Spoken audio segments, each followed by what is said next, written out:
नमस्कार, आदाब। Crime petrol the burning cases श्रृंखला में आप सबका स्वागत है। आज का एक केस राजधानी दिल्ली में घटी एक हैरान कर देने वाली घटना से जुड़ा है, जो कि 16 अक्टूबर 2015 को दिन दहाड़े घटी और जिसने दिल्ली पुलिस में अफरा तफरी का माहौल पैदा कर दिया।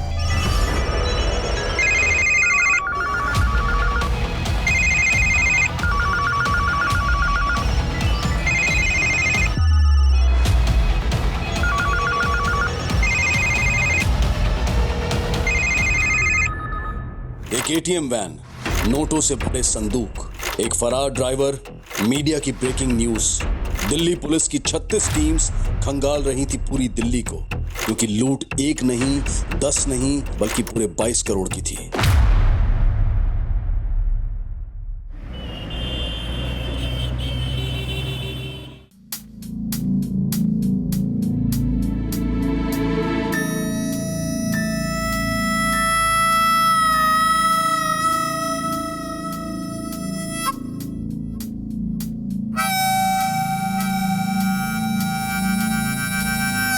ए कोमल, अरे उठोगी? अरे हमारा तौलिया कहाँ है?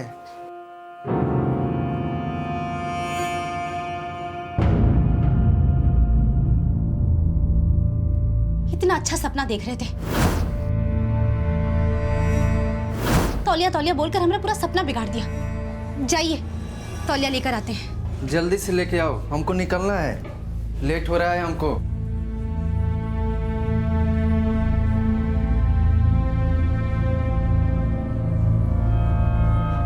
कोमल, है कोमल। अरे का हुआ? ये लीजिए तौलिया। अरे तुम हमारा ब्रश बाल रंगने में इस्तेमाल की? ये देखो तो कितना काला लगा हुआ है। हाँ, इस्तेमाल किए ताकि तुम अपने लिए नया ब्रश ले लो। अरे देखो जरा, पूरा का पूरा गंजा हो गया और साल भर से रगड़ रहे हो। अरे कहाँ गंजा हुआ है? अभी तो इतना बाल बाकी है, इससे तो हम 2-3 महीने और निकाल लेते। 20 रुपए का ब्रश नहीं खरीद सकते तो ब्रश करने का जरूरत क्या है? ऊपर वाले ने 10-10 उंगली दिया है ना, उसी से दांत रगड़ लिया कीजिए। अरे अब तो इसी से काम चलाना पड़ेगा ना, ये तो किसी काम का रहा नहीं। अरे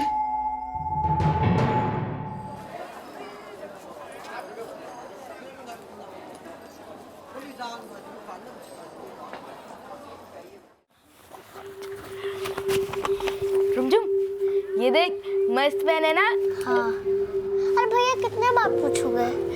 अरे कबीर, इतना महंगा पेन कहाँ से लाया तुम? वो अम्मा दिलाई। अम्मा दिलाई? झूठ बोलता है? हाँ? नहीं, चोरी की स्कूल में? नहीं जो अरे जब वो बोल रहा है कि अम्मा दिलाई है तो काहे के लिए उसको चोर बोल रहे हैं आप? अरे लेकिन इतना महंगा पेन तुम दिलवाई कहाँ से? पता है 50 से 55 का होगा ये।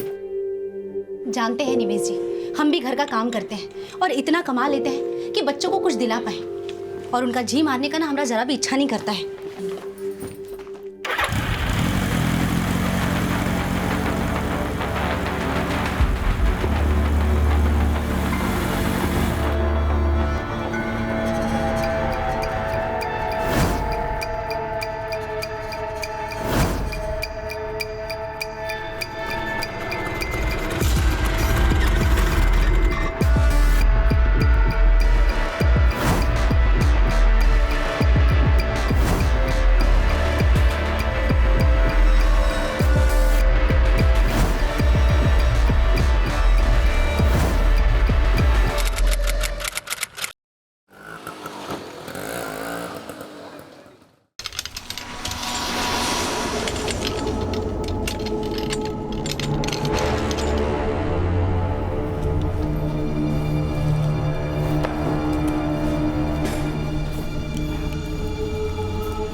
कालकाजी में 15 लाख, साकेत में 17, लाजपत में 25, नारायणा में 75। ओके चौधरी। Yes sir.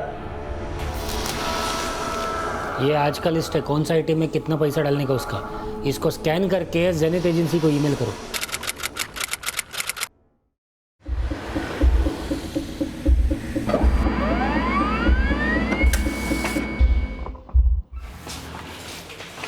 सुमन, ये पकड़ आज की लिस्ट। 50 ATM है, 29 करोड़ भरना है। पता है ना कैसे करना है?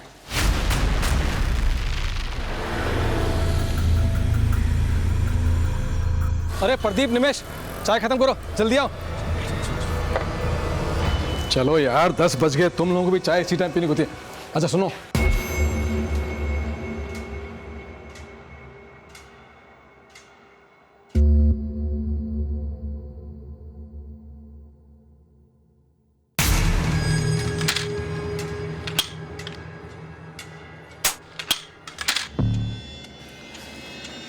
आ गए तुम लोग? अच्छा, गन लोडेड है ना? और सुनो, लॉक लगा के रखना, ठीक है? चलो निकलो। अच्छा प्रदीप सुन, तेरे साथ आज ड्राइवर निमेश रहेगा। अच्छा ठीक है, रूट कौन सा है आपने? रूट कोई भी हो, लेकिन तेरी वैन में कैश ज़्यादा होगा, ठीक है?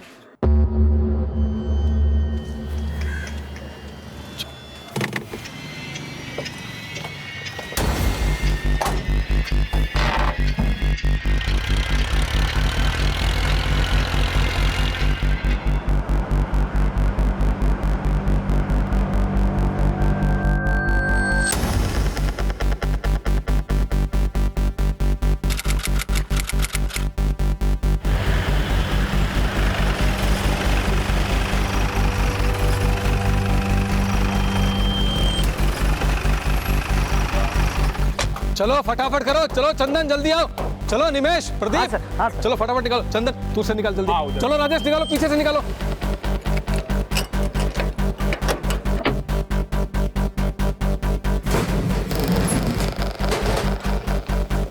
Hello Narayan sir, good morning. Cash ready है? काउंटिंग हो रहा है, आप पेटी अंदर मंगवा लो। ओके।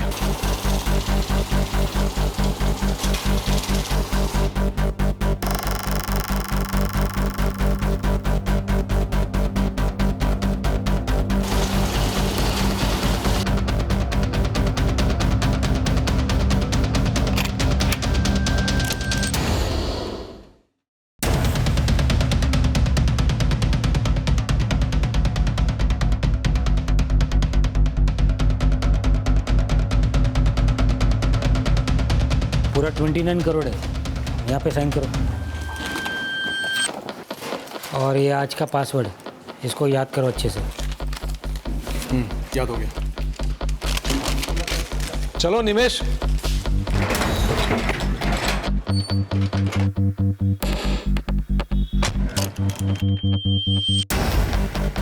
क्या हुआ, सही से लॉक किया है ना? हाँ सर, हो गया। चल चल फटाफट चल। क्या हुआ प्रदीप, ठीक से किया ना लॉक? सुन प्रदीप,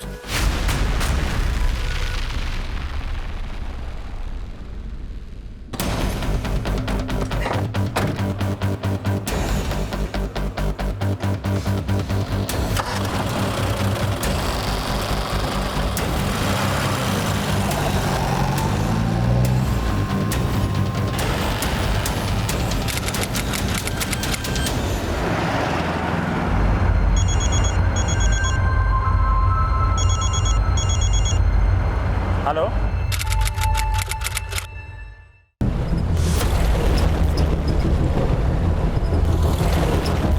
चंदन गाड़ी रोक, तू निकल।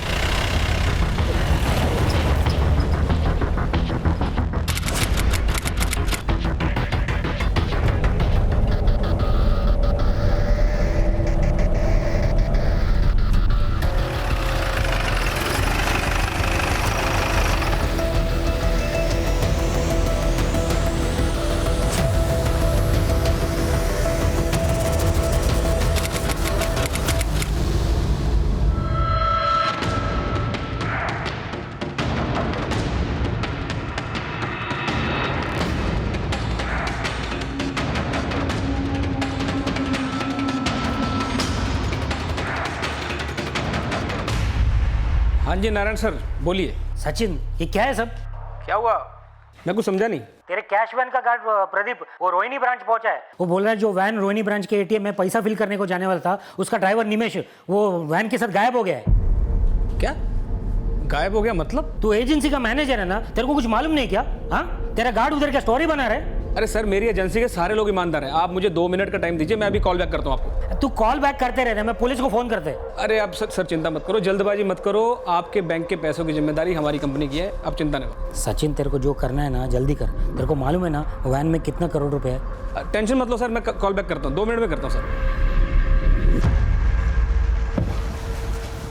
सोलंकी DLXX ट्रैक कर, जल्दी पता कर वैन कड़े है।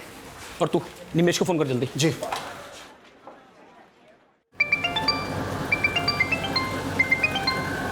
हाँ सचिन भाई। हाँ हेमंत सुन, मैं क्या बोल रहा हूँ। सर फोन नहीं मिल रहा, आउट ऑफ कवरेज है। अरे तो दोबारा ट्राई करना। हिम्मत होल्ड कर। जी सचिन भाई। जल्दी कर। वैन रिठाला हाईवे के पास है सर।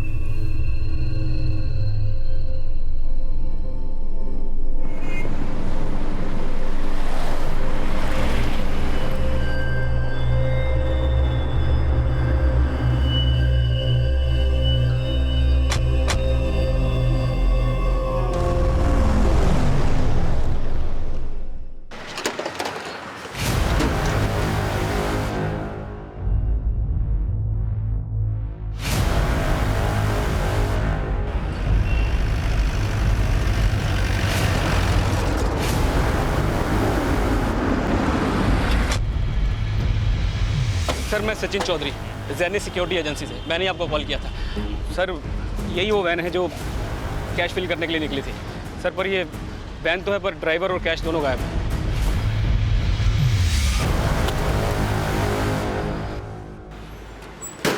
ये राइफल किसकी है? सर ये वैन के गनमैन प्रदीप मिश्रा की है। वैन का ड्राइवर गायब है तो गनमैन प्रदीप मिश्रा कहाँ है? सर वो तो रोहिणी के LNC बैंक में है। उसी ने बताया कि ड्राइवर वैन लेके गायब हो गया, तो हमने GPS के थ्रू पता किया तो वैन तो यहाँ थी पर कैश और ड्राइवर गायब था। वैन के ड्राइवर की सारी डिटेल मुझे दो। सर जी उसका नाम निमेश है, जहांगीरपुरी में रहता है। और सर मैंने अपने ऑफिस से उसके सारे डॉक्यूमेंट मंगवा लिए हैं। सर एक मिनट सर, ये उसका फ़ोटो। और इसका मोबाइल नंबर? सर 9760955555। पर सर इसका phone out of coverage area बता रहा है। अच्छा वैन में कैश कितना था? 10 करोड़ था सर।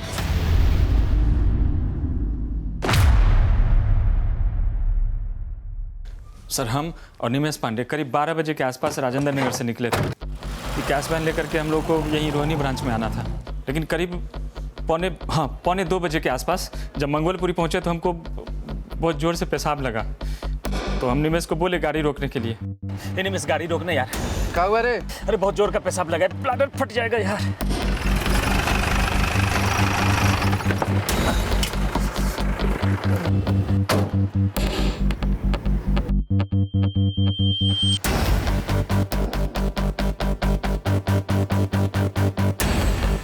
सर जैसे ही हम पेशाब करके लौटे तो देखे गाड़ी वहाँ था ही नहीं। फिर हम निमेश को फ़ोन किए। हम फ़ोन किए तो बोला कि वो नो एंट्री में खड़ा किया था गाड़ी, तो हवलदार आकर के वहाँ से भगा दिया। तो वो यू टर्न मार करके फिर वापस आ रहा है, लेकिन सर वो आया ही नहीं। फिर उसका फ़ोन भी बंद बता रहा था। फिर हम भाग के ब्रांच में आए और मैनेजर सर को सब घटना बताए। तू तो उस वैन का गनमैन था, फिर तूने उस ड्राइवर के भरोसे वो वैन ही नहीं बल्कि अपनी राइफल भी छोड़ दी, क्यों? सर पेशाब इतना ज़ोर से लगा था कि क्या बताएं, बुद्धि मर गई थी हमारी।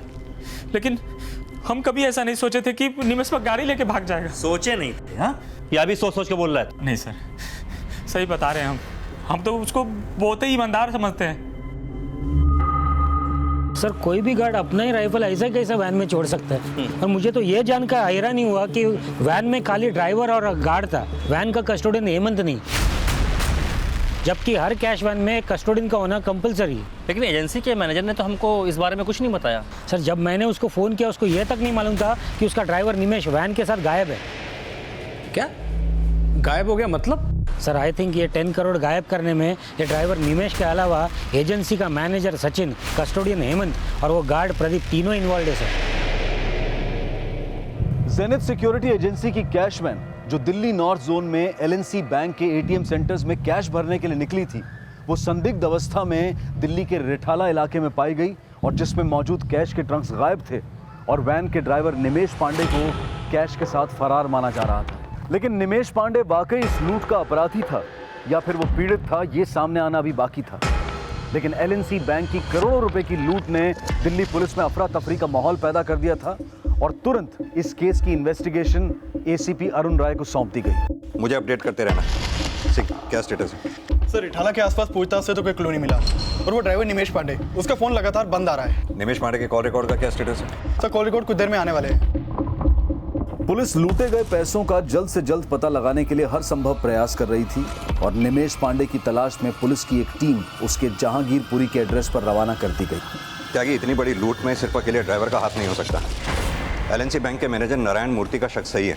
सिक्योरिटी एजेंसी का मैनेजर, कस्टोडियन और गनमैन, ये तीनों मिले हुए हैं। इन तीनों को थाने लेके आओ। बैंक्स अपनी एटीएम मशीन्स में पैसा भरने के लिए और अपने बैंक की दूसरी ब्रांचेस में पैसा पहुंचाने के लिए कैश मैनेजमेंट सिक्योरिटी एजेंसीज को हायर करते हैं, और इन एजेंसीज की ये जिम्मेवारी होती है कि वो बैंक के पैसे को सेफली उनकी बताई हुई जगह पर पहुंचाएं। हर सिक्योरिटी एजेंसी द्वारा कैश वैन के ड्राइवर के साथ एक गनमैन और एक कस्टोडियन नियुक्त किया जाता है, और इस तरह की कैश वैन्स में कस्टोडियन वो शख्स होता है जिसके पास कैश डिस्ट्रीब्यूशन की सारी डिटेल्स होती हैं, और उसके पास एटीएम मशीन का वो पासवर्ड भी होता है जिसके द्वारा वो एटीएम मशीन में पैसा भरता है। लेकिन जेनिथ सिक्योरिटी एजेंसी का कस्टोडियन हेमंत चावला उस वैन में नहीं था जिसका ड्राइवर निमेश पांडे कैश के साथ गायब बताया जा रहा था। और अब इस लूट के मामले में ड्राइवर निमेश पांडे ही नहीं बल्कि गनमैन प्रदीप मिश्रा, कस्टोडियन हेमंत चावला और जेनिथ सिक्योरिटी एजेंसी का मैनेजर सचिन चौधरी भी शक के दायरे में थे। बहुत सोच के प्लानिंग की थी। ये पेशाब का आइडिया था किसका? निमेश का? नहीं साहब, सही बता रहे हैं, सच में पेशाब ही लगा था हमको। इतना मारूंगा ना कि तेरा पेशाब यहीं निकल जाएगा। बोल कहाँ है निमेश? साहब सही बता रहे हैं, हमारा विश्वास कीजिए। हम तुझे भी नहीं पता निमेश का? तुझे नहीं पता तो किसको पता है? जल्दी बता, वो 10 करोड़ रुपए कहाँ ठिकाने लगाए तूने? सर यकीन कीजिए, मेरा इस कांड में कोई हाथ नहीं है। तू तो उस वैन का कस्टोडियन था, तू वैन में क्यों नहीं था? सर जल्दी बोल, जल्दी बोल। अगर बैंक का 1 रुपया भी इधर से उधर हुआ ना तो सारी जिंदगी जेल में सड़ेगा तू। सर मैंने कुछ नहीं किया है। मानता हूँ सर, मैं उस वैन का कस्टोडियन था, पर सर उसके साथ साथ मैं बाकी 2 वैन का भी कस्टोडियन था। अच्छा, मैं सारी वैन में एक साथ तो नहीं हो सकता ना सर। तो 3 वैन का कस्टोडियन, पागल समझा क्या तूने?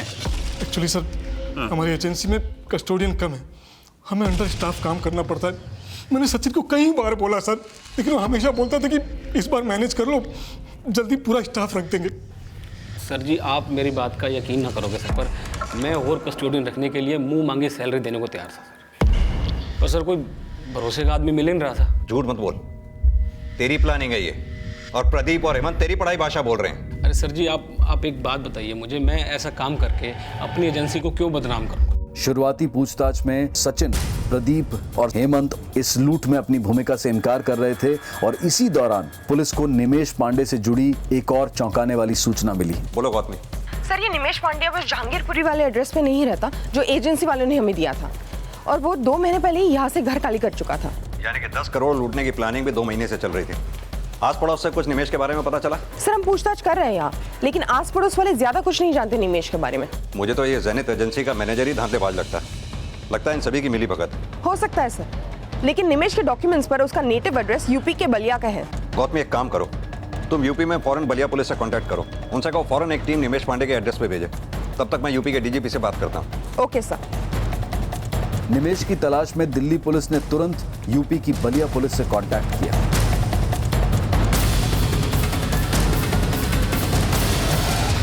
लूट हुए 3 घंटे से भी ज्यादा बीत चुके थे। प्रदीप, सचिन और हेमंत के बयानों से कोई क्लू नहीं मिला था, और ना ही किसी और जरिए से लूटे गए कैश और निमेश पांडे का कोई क्लू मिला था।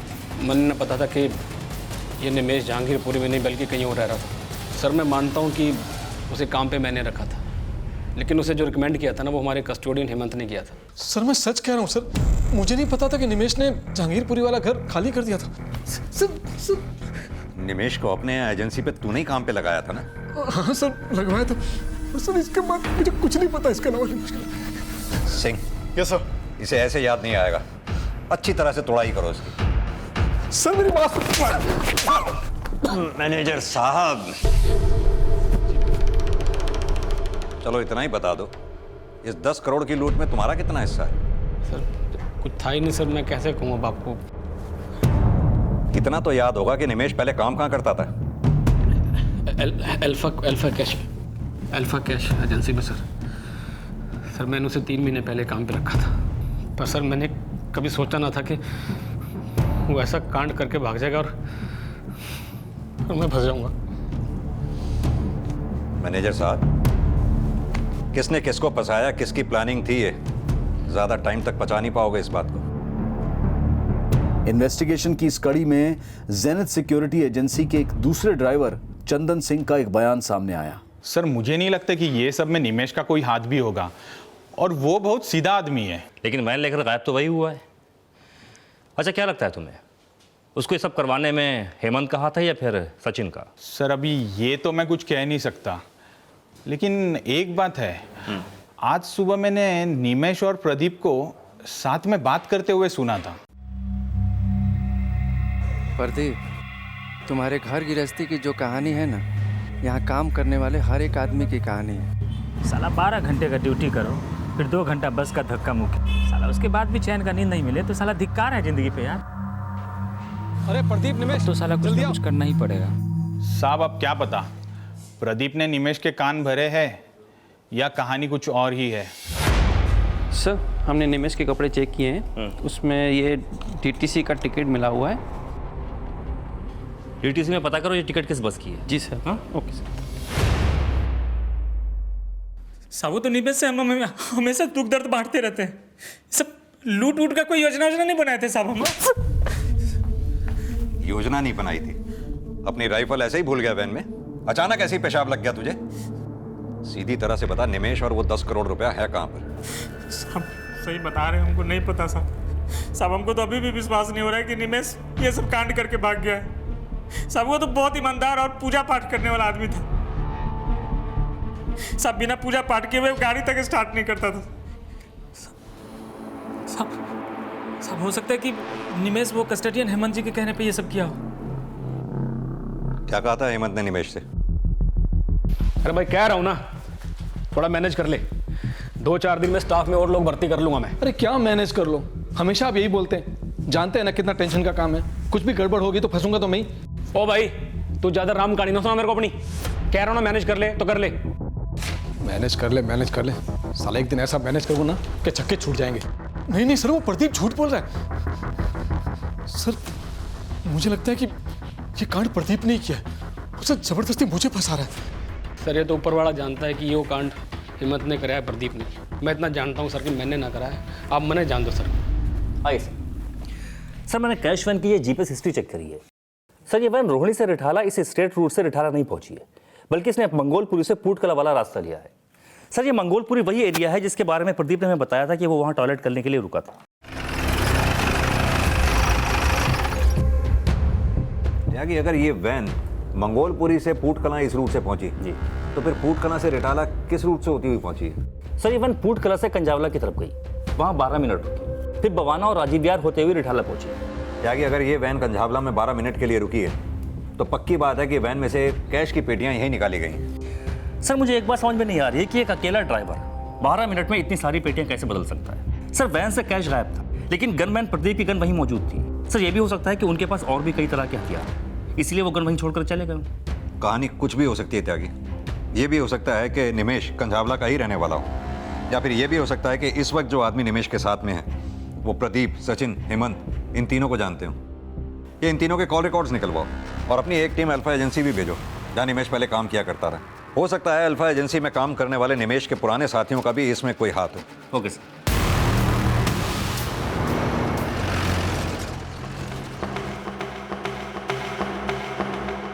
एलएनसी बैंक के करोड़ों रुपए की लूट में जेनेट एजेंसी के हेमंत, सचिन और प्रदीप के साथ निमेश पांडे ही नहीं बल्कि कई और बाहरी लोगों का हाथ होने की भी थ्योरी बनाई जा रही थी। लेकिन सच क्या था, ये निमेश पांडे के मिलने तक महफूज था। इसी दौरान अल्फा सिक्योरिटी एजेंसी से निमेश से जुड़ी एक अहम जानकारी सामने आई जो कि पुलिस की इस थ्योरी में एक घुमाव ले आई। सर ये अल्फा सिक्योरिटी एजेंसी वाले तो निमेश के बारे में काफी अच्छा बोल रहे हैं। इनफैक्ट 1 साल पहले इसी एजेंसी के साथ काम करते हुए उसने एक लूट होने से बचाई थी। अपनी जान जोखिम में डालकर बैंक का 7 करोड़ रुपया उसने गैंग से बचाया था सर। इस काम के लिए बैंक ने और एजेंसी ने उसको 11,000 रुपए इनाम भी दिए थे। इस केस की सारी डिटेल मैंने आपको मेल की है। अगर ये निमेश इतना ईमानदार था तो फिर कैश वैन लेके गायब कहाँ हो गया? सर हो सकता है कि निमेश ये काम अपनी मर्जी से ना कर रहा हो बल्कि किसी के प्रेशर में कर रहा हो। और सर ये भी हो सकता है कि इस केस में सचिन, प्रदीप और हेमंत इन तीनों की इन्वॉल्वमेंट हो। सर बैंक से नारायण मूर्ति का फोन आया है। त्यागी, मैं तुमसे बाद में बात करता हूँ। Okay sir. यस मिस्टर मूर्ति। सर एक इंपॉर्टेंट इन्फॉर्मेशन देना था sir. Janet agency gave us wrong report sir.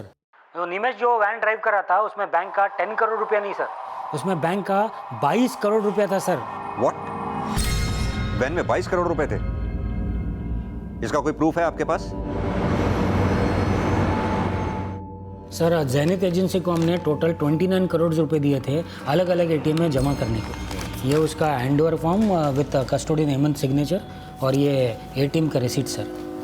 Sir उन्होंने एक वैन में 3 करोड़, दूसरा वैन में 4 करोड़ और एक लास्ट वैन में 22 करोड़ रुपए लोड किए sir, which is against law sir, because per van only 10 crore rupees allowed sir. ऊपर से हर वैन के लिए अलग अलग कस्टोडियन होना एकदम ज़रूरी by law, but this Zenith agency had only 1 custodian for all the 3 van sir. और वो हेमंत कस्टोडियन ने हमको रॉन्ग रिपोर्ट दिया सर कि वो लास्ट वैन में ओनली 10 करोड़ रुपीज़, बल्कि वो लास्ट वैन में 10 करोड़ नहीं, बैंक का 22 करोड़ रुपीज़ है। तो आपको लगता है कि कस्टोडियन हेमंत ने ये 22 करोड़ रुपए गायब किए हैं? नो सर, मेरे को इतना कहने का है कि वो खाली अकेला हेमंत कस्टोडियन का काम नहीं हो सकता है, उसका बॉस के सपोर्ट के बिना सर।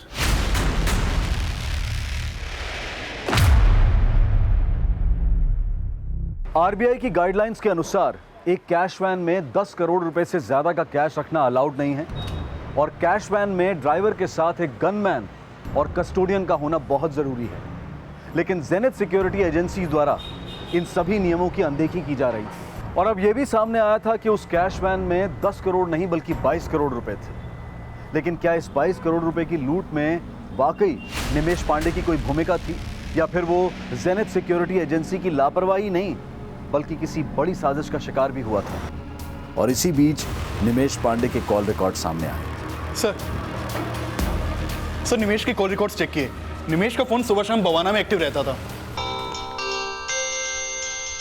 हाँ गौतमी, कंजावला से कोई लीड मिली जहां वो वैन 12 मिनट के लिए रुकी थी? सर फिलहाल इस जगह से कोई लीड नहीं मिल पा रही है, लेकिन पता चला है डीटीसी बस का टिकट जो हमें निमेश के कपड़ों से मिला वो बवाना उत्तम नगर बस का है, जो आज सुबह ही बवाना डी ब्लॉक से जनकपुरी के लिए काटा गया था, जहाँ पर जेनिथ एजेंसी का ऑफिस है।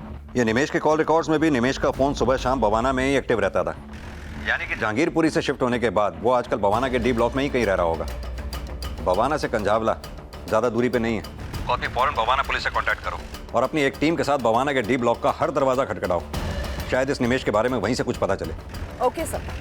निमेश के करंट रेजिडेंशियल एड्रेस का पता करने के लिए पुलिस हर संभव प्रयास कर रही थी और इसी बीच यूपी की बलिया पुलिस निमेश के नेटिव एड्रेस बलिया में निमेश की मां से मिली और जल्द ही साफ हो गया कि निमेश पांडे आजकल दिल्ली बवाना में ही रह रहा था। सर वो रहा निमेश का घर।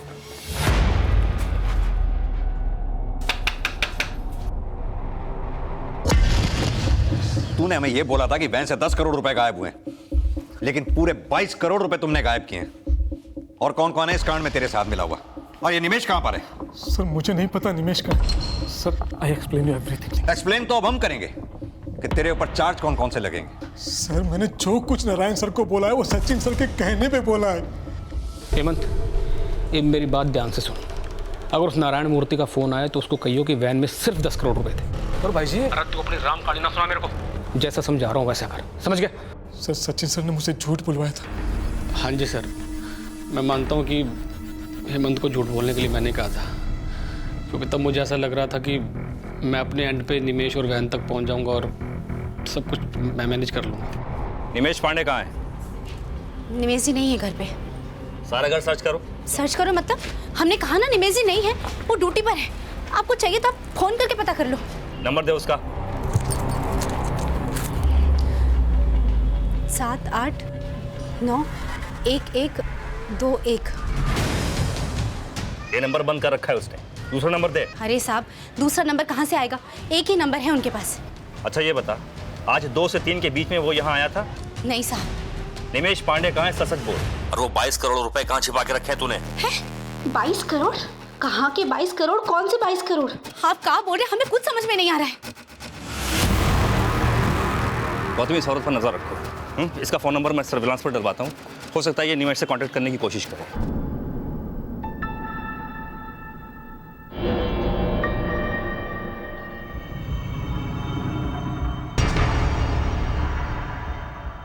पता नहीं क्या तमाशा लगा रखा है। इतना बड़ा इल्जाम, वो भी इतने ईमानदार आदमी पे। हे भगवान, हमको तो निमेश जी का बहुत फिक्र हो रहा है। उनकी रक्षा करना। अम्मा, आज रात तो हम घूमने जाने वाले थे ना? दरवाजे पर पुलिस बैठी है और तुम्हें घूमने जाने की पड़ी है। कहाँ जाकर मरेंगे? और ऊपर से निमेश जी, पता नहीं कहाँ चले गए। अरे मैडम जी, उन्होंने किसी के 22 करोड़ रुपए नहीं लिए हैं, झूठा इल्जाम लगाया उन पर। निमेश पांडे कहाँ था, क्या इसकी जानकारी वाकई कोमल को थी? लेकिन फिलहाल पुलिस के पास ऐसी कोई लीड नहीं थी जिससे ये साफ हो सके कि कोमल अपने पति निमेश के बारे में कुछ भी जानती होगी। तो फिर लूट का करोड़ों रुपया कहाँ था, यह अब भी निमेश पांडे की तलाश पर निर्भर था। लेकिन लूट के 7 घंटे बीत जाने के बाद भी कोई सुराग नजर नहीं आ रहा था। गनमैन प्रदीप, कस्टोडियन हेमंत और जेनिथ सिक्योरिटी एजेंसी का मैनेजर सचिन बार बार इस लूट में अपनी भागीदारी से इनकार कर रहे थे। पुलिस का यह भी मानना था कि इस लूट में सिर्फ इन तीनों की ही नहीं बल्कि कई और बाहरी लोगों की भी भागीदारी हो सकती है। और इस बात को पुख्ता करने के लिए निमेश, प्रदीप, हेमंत और सचिन के कॉल रिकॉर्ड्स में मौजूद सभी नंबरों को जांचा परखा जा रहा था। निमेश पांडे अब कहां था और किस हाल में था, यह फिलहाल रहस्य ही बना हुआ था। कहाँ जा रही है?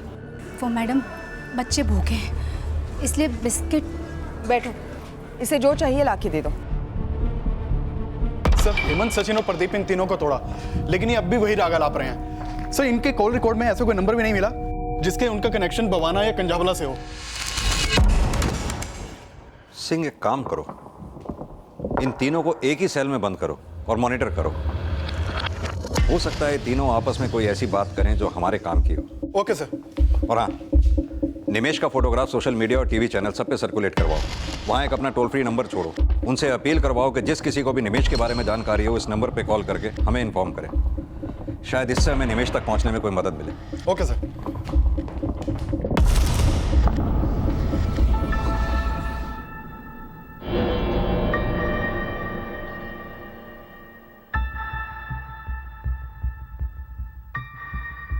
बाईस करोड़ की इस लूट को हुए 9 घंटे से ज्यादा गुजर चुके थे, लेकिन फिलहाल पुलिस को न कैश की कोई लीड मिली थी और न ही निमेश की।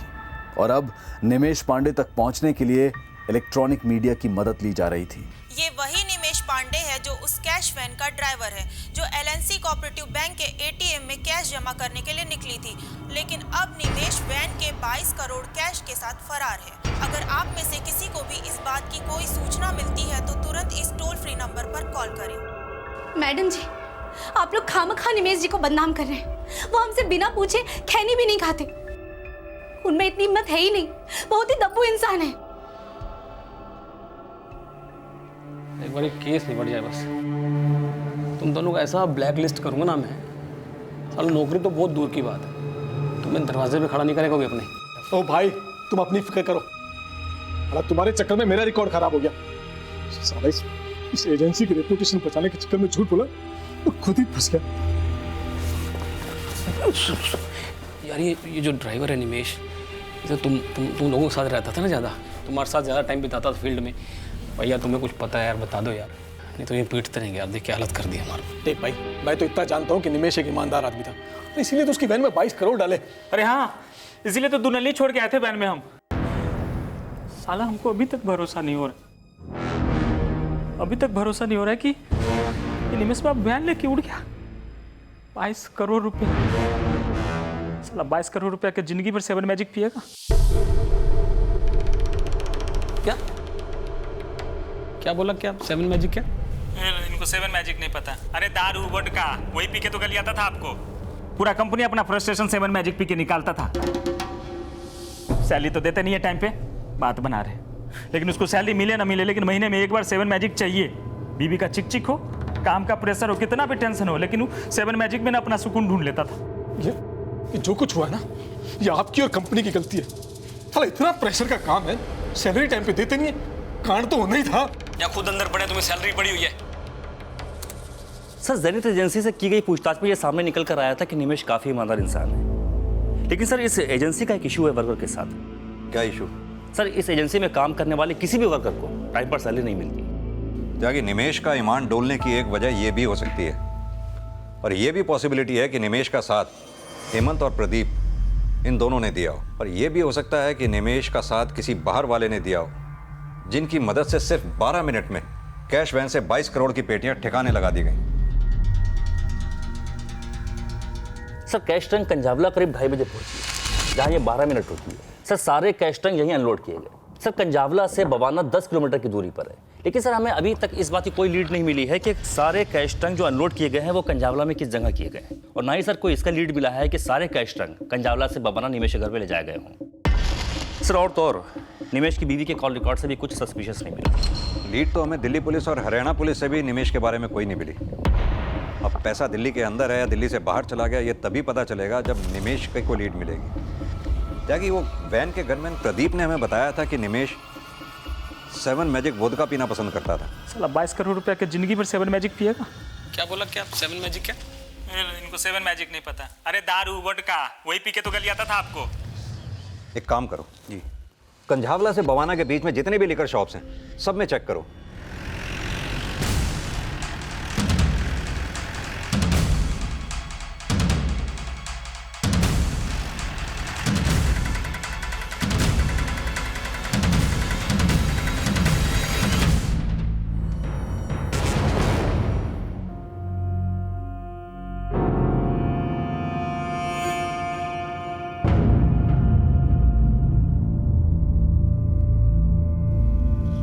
इसका मतलब निमेश कंझावला से बाहर नहीं बल्कि कंझावला के आसपास ही कहीं छुपा हुआ है।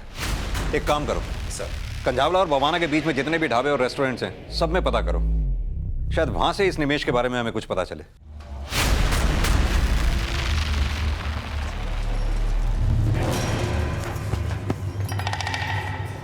ए भैया।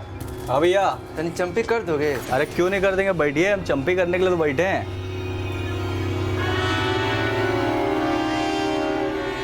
ऑयल कौन सा लगा दूं भैया? वो टीवी में आता है ना ठंडा तेल का प्रचार। अरे ठंडा है ना हमारे पास, ठंडा।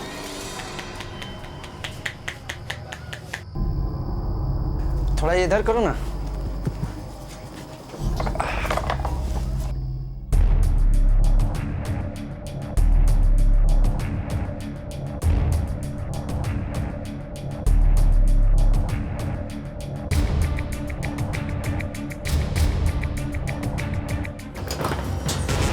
ये लो 50 रुपये भैया।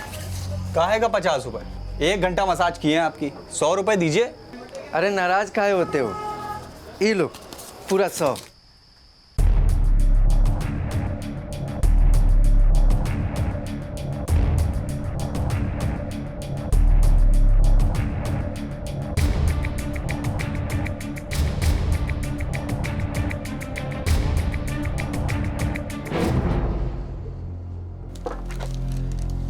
कबीर और रिमझिम के लिए तो खरीदारी कर लिए,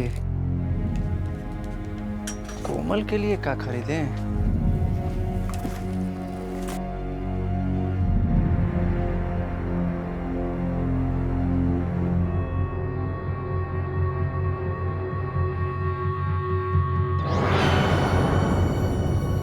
भैया ये कितने का है? भैया 1200 का। ये तो बहुत ज्यादा है भैया। इसमें क्या, ये तो खाली जाली है। एक बार लेकर जाओ, आपकी बीबी खुश हो जाएगी। अच्छा, बीबी खुश हो जाएगी? बिल्कुल।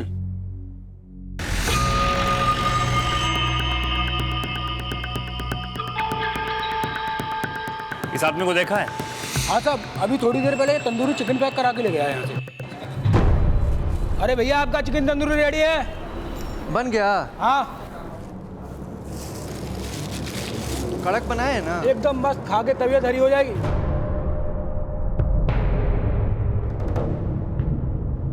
ए भैया इधर आइए, ये रखिए। सर उसका बिल तो 500 रुपये का था, लेकिन जाते वक्त उसने 2 वेटर को 500 रुपये टिप भी दिया था। किस डायरेक्शन में गया था? इस साइड गया था। निमेश ने जिस दुकान से वोदका खरीदी थी वो कंझावला इंडस्ट्रियल एरिया में ही है, और वो ढाबा भी। सर मुझे लगता है निमेश कंजावला इंडस्ट्रियल एरिया में ही कहीं छिपा है। सारा का सारा एरिया अच्छी तरह से छान मारो।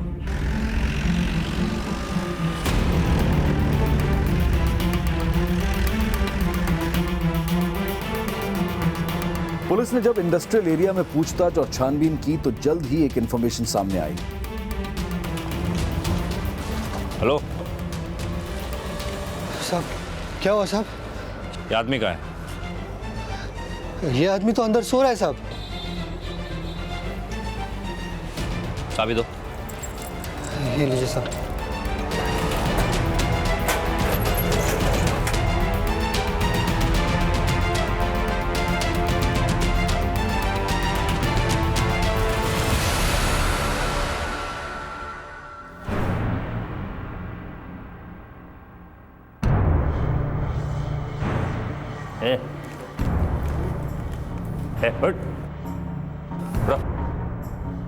लूट के करीब 12 घंटे बाद दिल्ली पुलिस ने आखिरकार निमेश पांडे को एलएनसी बैंक के कैश के साथ गिरफ्तार कर लिया।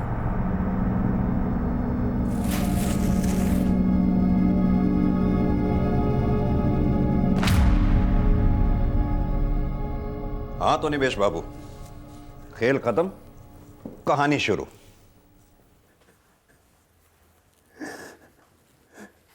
साहब, हम तंग आ चुके थे अपनी जिंदगी से। 12-12 घंटे इधर से उधर पैसे पहुंचाना, इतना जोखिम भरा ड्यूटी करने के बाद भी हमारा सैलरी समय पे नहीं मिलता था। साहब, जब प्रदीपवा पेशाब करने के लिए वैन से नीचे उतरा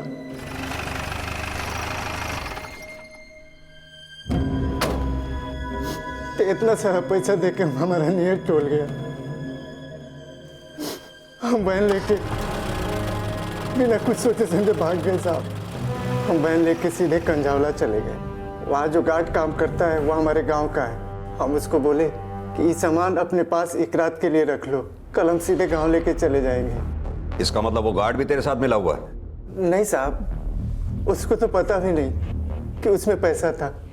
हम इस पैसे को बोरे में भर के अपने बीवी बच्चों के साथ सुबह वाली बस से अपने गांव बलिया जाने वाले थे। तू 22 करोड़ रुपया बोरे में भर के सुबह वाली बस से गांव जाने वाला था? सर, जो पैसे बरामद हुए हैं उसमें 11,000 रुपये कम है। साहब, वो 11,000 हमने खर्च कर दिए, अपने बीबी बच्चों के लिए कपड़ा खरीद लिए। साहब,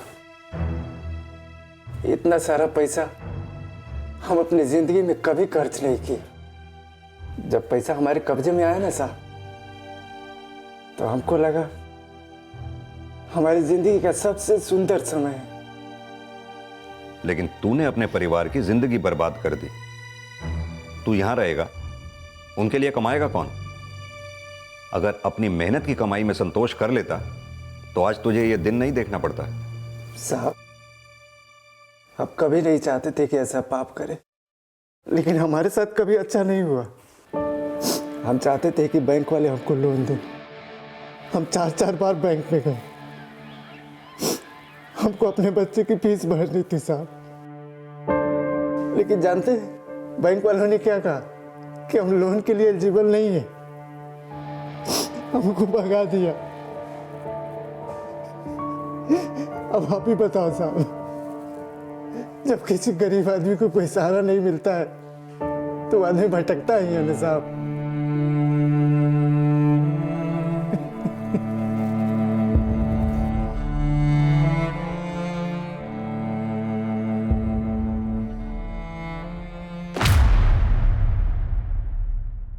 हमारे आसपास काम करने वाले चौकीदार, सिक्योरिटी गार्ड्स, घर पर मदद करने वाले लोग और दूसरे कई वर्कर्स जो दिन रात हमारे लिए काम करते हैं, मेहनत करते हैं, लेकिन उनके भविष्य की सुरक्षा को लेकर कोई योजनाएं नहीं हैं और ना ही उन्हें उपयुक्त मेहनताना मिल पाता है। और इसके बावजूद अगर उन्हें वो तनख्वाह भी वक्त पर ना मिले तो ये गैर जिम्मेदाराना रवैया हम सब की सुरक्षा के लिए बहुत खतरनाक साबित हो सकता है, जिस पर विचार करने की जरूरत है। हम ये कह सकते हैं कि निमेश पांडे से भूल हुई, गलती हुई, लेकिन वो अपने आप में एक अपराध है और इसका खामियाजा सिर्फ उसे ही नहीं बल्कि उसके परिवार को भी भुगतना पड़ा, जो उसके जेल जाने के बाद अपने गांव बलिया शिफ्ट हो गया।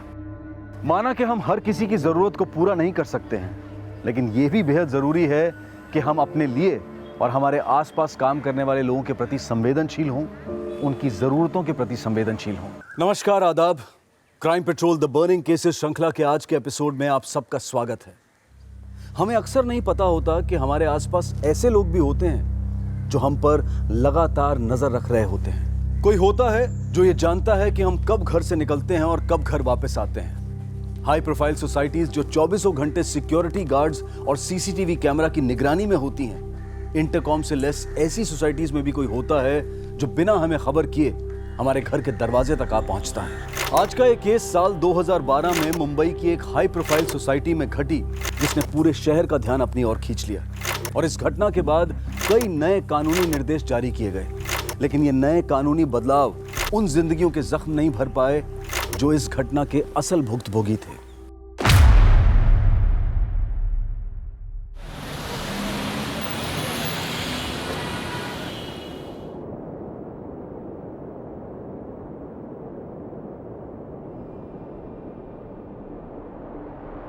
सांसें हम सबको मिलती हैं पापा। जिंदगी तो वो होती है जो सिर्फ अपने लिए नहीं, अपनों के लिए जी जाती है।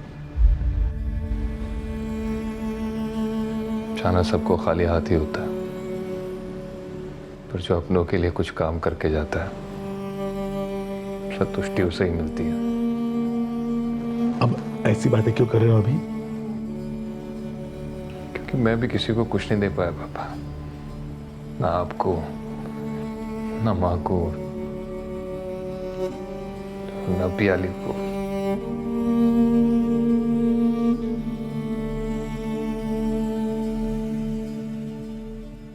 मरने से पहले सिर्फ इतना ही चाहता हूँ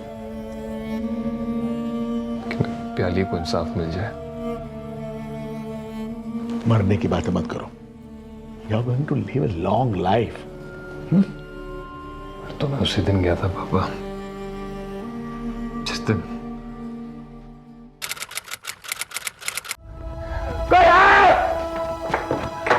कोई दरवाजा खोलिए प्लीज। खोलो प्लीज। कोई है? कोई है?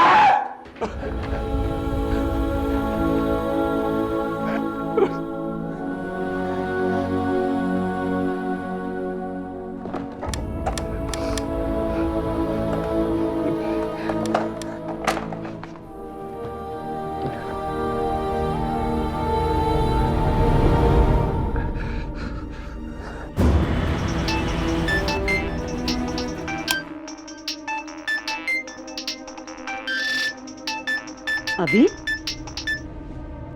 हेलो? पियाली। क्या? क्या हुआ पियाली को? हाँ?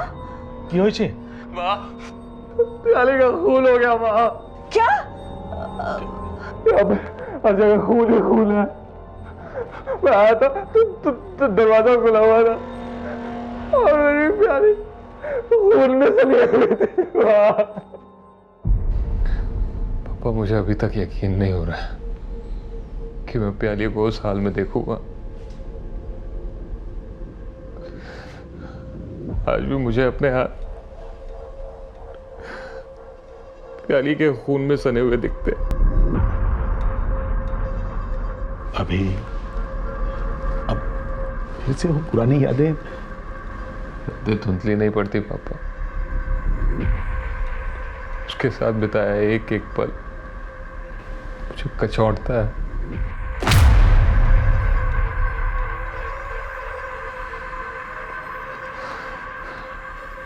और ये सच की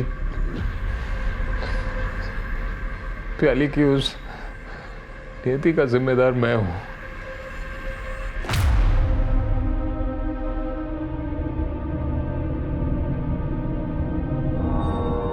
आपकी इनके साथ आखिरी बार कब बात हुई थी?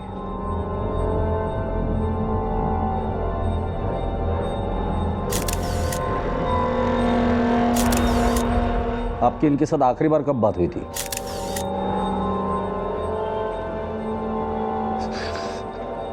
रात को हुई थी सर। मैं ऑफिस में था।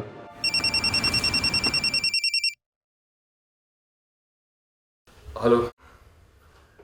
सॉरी यार प्याली, वो काम के चक्कर में तुम्हें कॉल करने भूल गया मैं। कोई बात नहीं अभी, लेकिन तुम घर कब आ रहे हो बताओ? कुछ नहीं कह सकता, काम बहुत है यार। शायद सुबह ही मिले।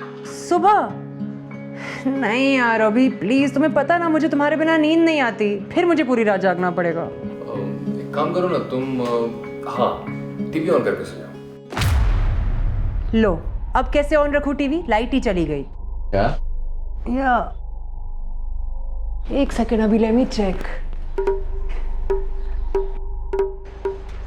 लाइट तो दिख रही है सबके यहाँ, सिर्फ हमारे फ्लैट की लाइट गई है अभी। अच्छा एक काम करो, वो सिक्योरिटी गार्ड को कॉल करो, वो इलेक्ट्रिशियन को ले आएगा। हाँ मैं वो सब देख लूंगी, बस तुम अपना फोन बिजी मत रखना। I will call you, okay? फिर मुझे दोबारा फ़ोन आया। हाँ अभी, हाँ इलेक्ट्रिशियन आया था और उसने अभी सिर्फ एक टेम्प्रेरी अरेंजमेंट किया है। उसने कहा है कि मैं सिर्फ अपने कमरे का पंखा और एक लाइट चला सकती हूँ और बाकी वो सुबह आके चेक करेगा। चलो ठीक है, बाकी मैं सुबह ठीक करा लूँगा, अभी तुम सो जाओ। Good night. फिर मैं सुबह 5 बजे के करीब घर आया।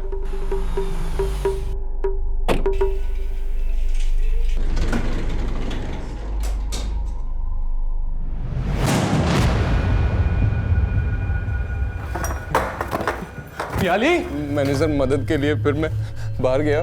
मैंने नेबर्स के सारे डोरबेल रिंग किए, दरवाजे खटखटाए, लेकिन किसी ने खोला नहीं सर। मैं दोबारा आया।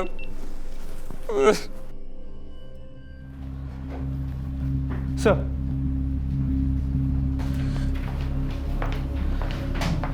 दरवाजे पे कोई भी फोर्स्ड एंट्री का निशान नहीं है, लैच भी इंटैक्ट।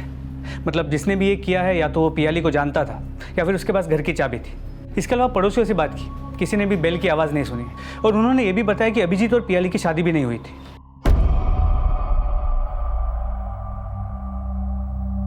हमें पता चला कि आप दोनों की शादी नहीं हुई थी। इन दोनों की शादी हुई नहीं थी, लेकिन होने वाली थी। ये दोनों लिव इन में थे। आप कौन? सर मैं इसका फ्रेंड, एडवोकेट शशांक। पड़ोसियों ने हमें बताया कि उन लोगों ने कोई भी डोरबेल की आवाज़ नहीं सुनी थी, ना ही आपके चिल्लाने की। सर मैं बाहर गया था, मैंने एक एक का दरवाज़ा खटखटाया था, डोरबेल रिंग की थी, सीढ़ियों तक गया था चीखता हुआ, मदद के लिए गुहार मांग रहा था, कोई नहीं आया। घर की चाबी आप दोनों के अलावा और किसके पास होती है? किसी के पास नहीं होती। एक मेरे पास होती है, एक इसके पास होती है। लेकिन घर में पियाली की चाबी तो कहीं भी नहीं मिली।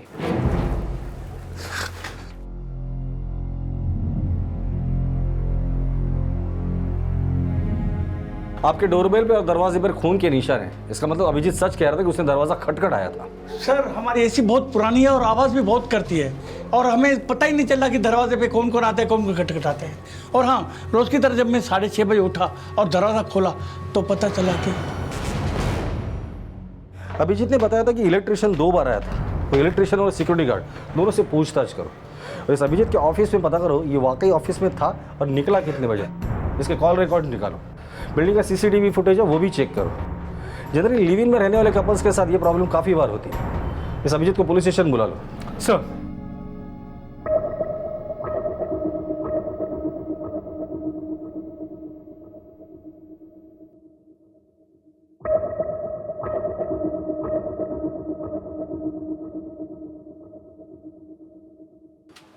सर 12 बजे और फिर 12:45 पर ये 2 लोग ब्लॉक में एंटर हुए थे और इस ब्लॉक में मैडम का फ्लैट भी है। एक ने तो सिक्योरिटी गार्ड के कपड़े पहने हैं, ये दूसरा कौन है?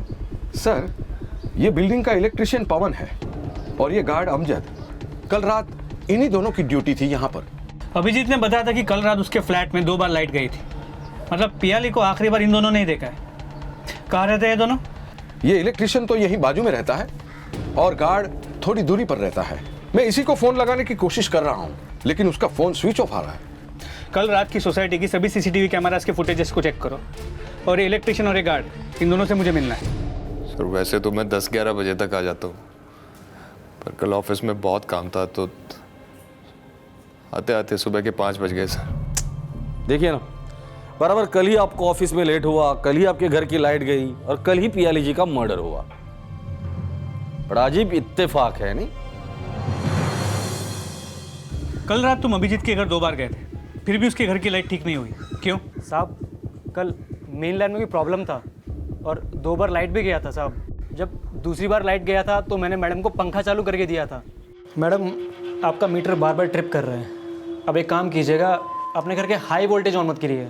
ज़्यादा प्रॉब्लम है तो बस एक काम कीजिएगा, अपने बेडरूम का पंखा या बल्ब ये रात को ऑन कर सकते हैं बस। मैंने मैडम को कहा था मैं सुबह के कनेक्शन ठीक करेगा, फिर मैं वहाँ से चला गया। उसके बाद क्या हुआ मुझे कुछ नहीं पता, सच्ची बोलता साहब। मेरी गलती है सर। जब प्याली का फोन आया था कि घर में लाइट नहीं है तो मुझे कहना चाहिए था कि घर पे किसी फ्रेंड को बुला ले। या उसके घर चली जाए। मैंने नहीं कहा, पता नहीं क्या क्या गुजरी होगी सर उस। क्या क्या सा होगा यही जानने के लिए तो तुम्हें यहां बुलाया है।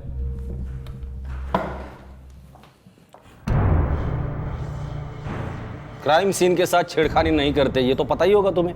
सर मैं क्या करता सर, मुझे कुछ समझ में नहीं आया उस टाइम क्या नहीं आ रहा। कहानी तो बड़ी समझदारी से बनाई तुमने, फिर मम्मी को फोन, फिर पुलिस को फोन। अमजद यही रहता है? जी साहब। कहाँ है वो? बुलाओ उसे। साहब रोज तो मुझसे पहले आ जाता था, आज पता नहीं क्या हुआ साहब। जब मैं घर आया ना तो उसका सामान है साहब और ना वो है। घर की तलाशी लो।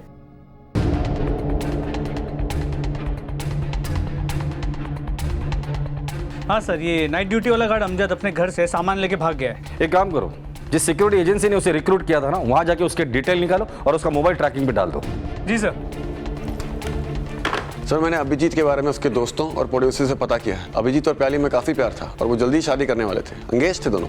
प्यार को नफरत में बदलने देर नहीं लगती, हम लोग तो कई केसेस में देखा है। पर शिंदे, ये मत भूलो कि अभिजीत एक कानून के सारे पैतरे जानता है। वो सिक्योरिटी गार्ड भी गायब है, तो हो सकता है कि अभिजीत ने उस सिक्योरिटी गार्ड के साथ मिलकर ये काम किया हो। इस अभिजीत के कॉल रिकॉर्ड्स निकालो, पता करो अमजद के साथ इसका कॉन्वर्सेशन हुआ है या नहीं। और ये अभिजीत, कल की उसकी सारी डिटेल इंफॉर्मेशन मुझे चाहिए। Sir Srinagar Jammu and Kashmir. और आगे? मेरे पास इतना ही है सर। श्रीनगर जम्मू एंड कश्मीर? सिर्फ श्रीनगर जम्मू एंड कश्मीर किसी का एड्रेस कैसे हो सकता है? तुम्हारी एजेंसी का तो लाइसेंस रद्द कर देना चाहिए। एक गार्ड को बिना किसी डॉक्यूमेंट, बिना किसी आइडेंटिटी प्रूफ तुम दूसरों की सिक्योरिटी के लिए कैसे भेज सकते हो? 8-10 दिन लॉकअप में रहोगे ना, तब पता चलेगा। सॉरी सर, मेरे पास उसका एक फोटो है सर। दीजिए। ये अमजद है? जी सर। सर ये एलएनसी सिक्योरिटी एजेंसी जिसने अमजद को रिक्रूट किया था, उनके पास अमजद की कोई भी डिटेल्स नहीं है। सिर्फ इतना पता चला है कि वो श्रीनगर का रहने वाला है। श्रीनगर? रवि, ढूंढो उसे। अगर वो शहर छोड़ के चला गया तो ढूंढना मुश्किल हो जाएगा। हर रेलवे स्टेशन और हर बस स्टॉप पर उसकी फोटो सर्कुलेट करो और श्रीनगर जाने वाली जितनी भी ट्रेन है उनकी टाइमिंग्स पता करो। Okay sir.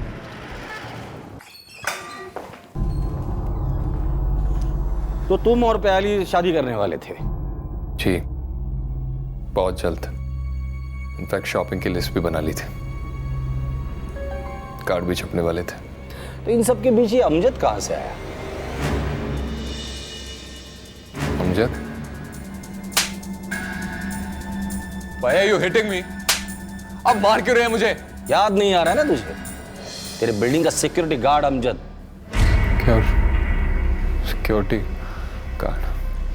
हाँ सर, वो प्याली अक्सर बताती थी कि कोई सिक्योरिटी गार्ड उसे घूरता रहता है। पोस्टमार्टम रिपोर्ट के हिसाब से उसके साथ सेक्सुअल असॉल्ट नहीं हुआ है, सिर्फ फिजिकल असॉल्ट हुआ है। तूने सुपारी दी थी ना उसे? मैं किसी को सुपारी क्यों दूंगा? She was my life। उसकी लाइफ क्यों खत्म कर दी तूने? हाँ, तूने ही सुपारी दी थी ना अमजद को। 16 बार स्टैप किया उसे। चल बता, कहां भगा के रखा है उसे? बोल अमजद कहां है? सर मैंने अभिजीत के ऑफिस से पता किया। वो सुबह 5 बजे ऑफिस से निकला और एक फ्रेंड को घर पे ड्रॉप किया, फिर घर पहुंचा। सर मैंने अभिजीत के कॉल रिकॉर्ड भी चेक किया। उसने सिर्फ ऑफिस में और प्याली से बात की। एक कॉल माँ को गया था सुबह, उसके अलावा उसकी किसी से बात नहीं हुई। सर अमजद गार्ड से उसकी बात कभी नहीं हुई।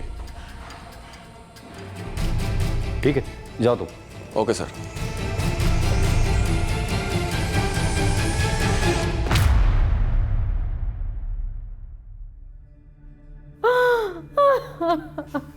संभालिए, संभालिए बहन जी अपने आप को, संभालिए।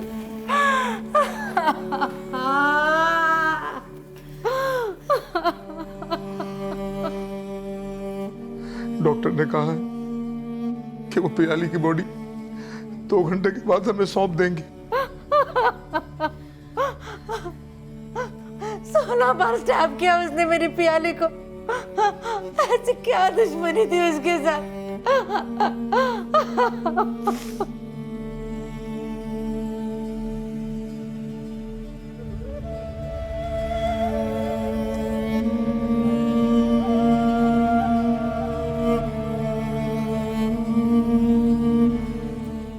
सिक्योरिटी गार्ड अमजद के गायब होने की सूचना के बाद पुलिस ने चारों तरफ छानबीन शुरू कर दी।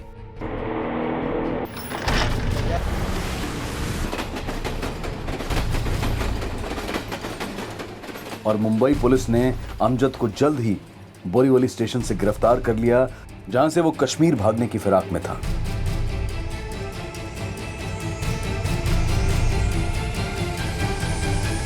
बोरीवली स्टेशन क्या कर रहा था तू? पियाली को तूने ही मारा था ना? गाली दिया उसने मुझे, तभी से मेरे को गुस्सा हो गया।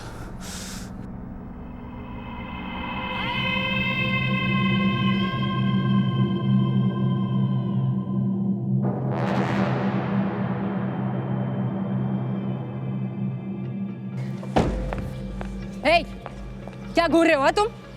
क्या हुआ मैम? मैं तो अपनी ड्यूटी कर रहा हूँ, कहाँ घूरा आपको? तुम किस नजर से घूर रहे थे देखा है मैंने।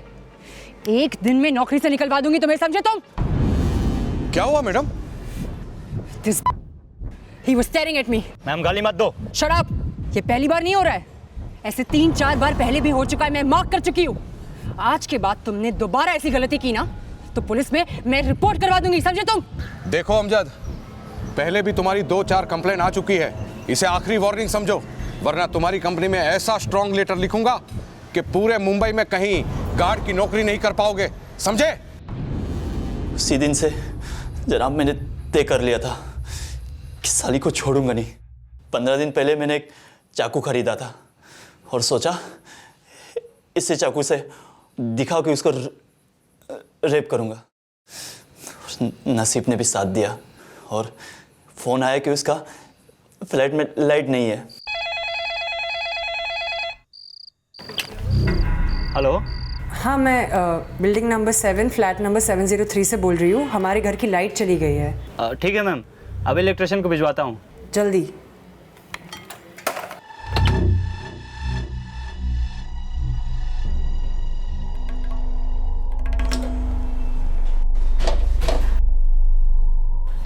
भाई जल्दी करना। कर रहा हूँ पापा। साहब नहीं आया अभी तक? नहीं, वो सुबह आएंगे। अब चेक कीजिए मैम। फिर से ट्रिप तो नहीं होगी ना? अरे मैम टेंशन मत लीजिए, मैंने सब ठीक कर दिया। कोई प्रॉब्लम मुझे कॉल कर देना आप।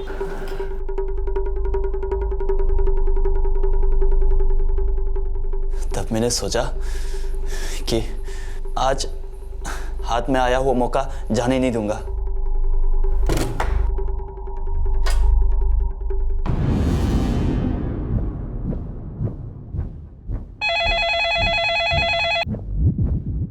अरे वो इलेक्ट्रिशियन चला गया क्या? लाइट फिर से चली गई।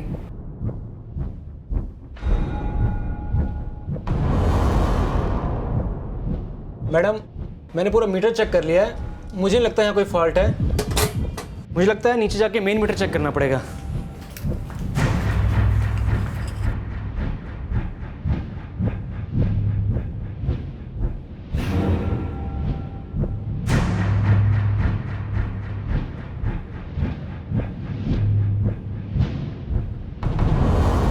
आपका मीटर बार बार ट्रिप कर रहा है। अब एक काम कीजिएगा, अपने घर के हाई वोल्टेज ऑन मत करिए।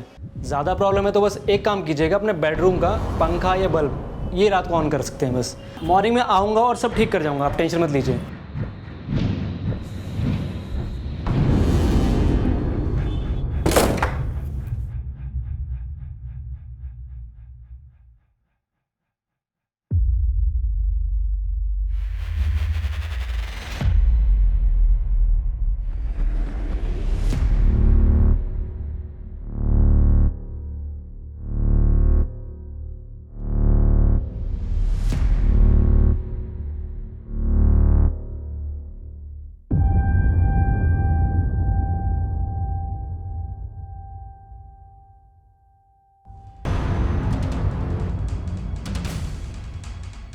मारना नहीं चाहता था जनाब, बस बदला लेना चाहता था। सिर्फ एक बार सबक सिखाना था। अब जिंदगी भर जेल में सड़ते सड़ते अपना सबक सीख लेना तुम।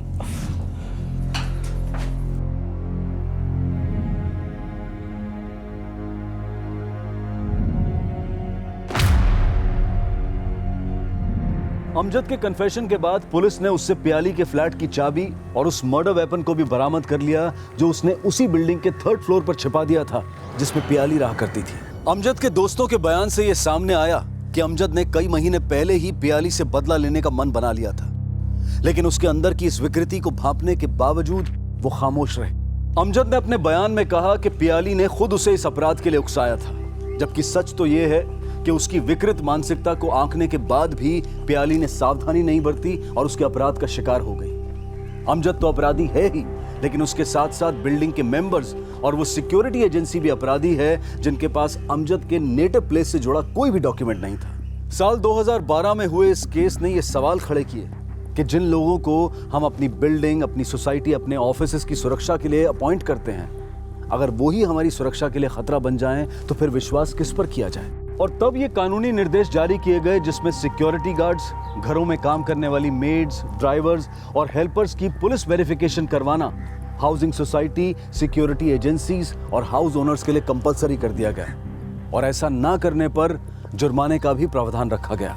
अमजद को सजा सुनाई जा चुकी थी, लेकिन ये केस यहाँ खत्म नहीं हुआ था। इस केस में ऐसे कई और घुमाव आने वाले थे जो पूरी मुंबई पुलिस के लिए एक बड़ी चुनौती बनने वाले थे। यहाँ तक कि मुंबई पुलिस की भूमिका पर भी कई बड़े सवाल खड़े होने वाले थे।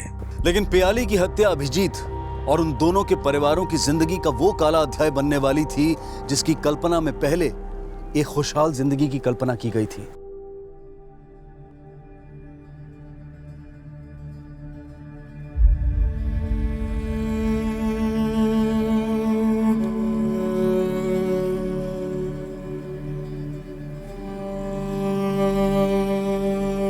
अभिजीत को अकेला नहीं छोड़ना चाहिए। मैं तो कहता हूं भाई साहब, आप उसे अपने साथ जमशेदपुर ले जाइए। हमें बोले छी, लेकिन वो हमारी बात माने नहीं रहा है। मैं अभी को ऐसे अकेला नहीं छोड़ सकती, मुझे रहना होगा उसके साथ। पर घर जाते तो ना बच्चों की बहुत याद आएगी।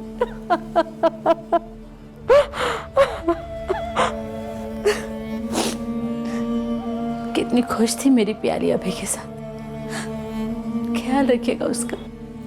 भाई साहब, अभी हमें चलना चाहिए। मैं अभी को बुला कर लाती हूँ।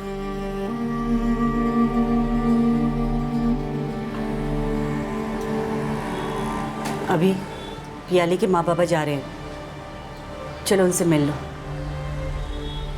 अभी अभी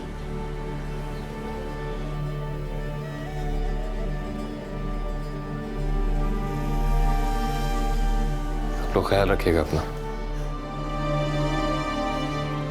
बेटा, तुम भी जमशेदपुर चले जाओ। नहीं अंकल, मैं ठीक हूँ। पहली चली गई इसका मतलब ये नहीं है कि कोई नहीं है आपका। मैं हमेशा हूँ आप दोनों के लिए। तुम भी तो हमारे बेटे ही हो, ख्याल रखना अपना।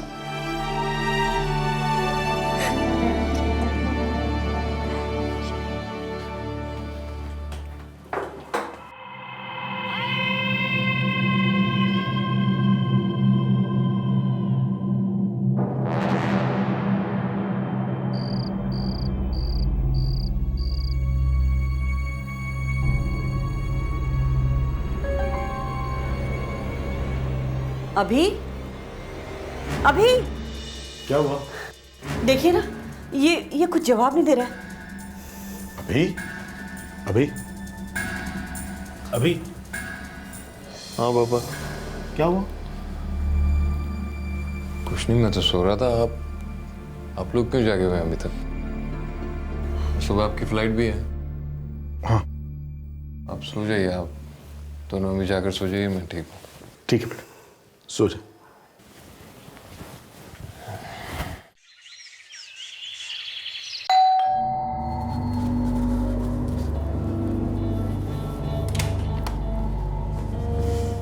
कैसा है? आजा। अभिजीत और प्याली के माता पिता सोचते थे कि अभिजीत जल्द ही अपने दर्द से उबर जाए। 2 महीने बीत चुके थे और बाहर से ऐसा ही लगता था कि अभिजीत के जख्म भरने लगे हैं। लेकिन जब प्याली मर्डर केस की हियरिंग शुरू हुई तो फिर से अभिजीत का दर्द उभरने लगा।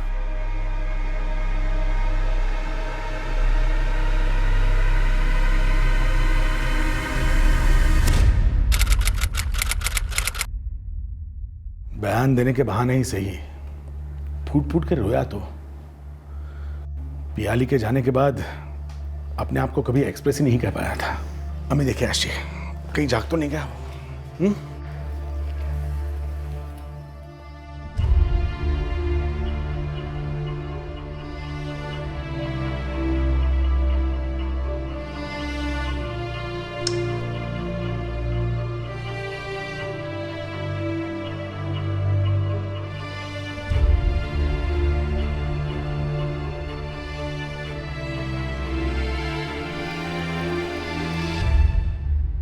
अभी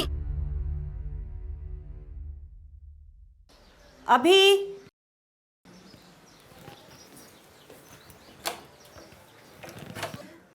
अभी अभी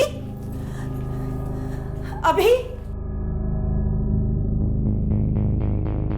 अभी क्या हुआ मुनमुन? अभी अभी है नीचे। हाँ नहीं, यहाँ तो नहीं दिखा। क्या हुआ? वो अपने कमरे में भी नहीं है। आंटी आप परेशान मत होइए, मैं कॉल करके देखता हूँ वो कहाँ है।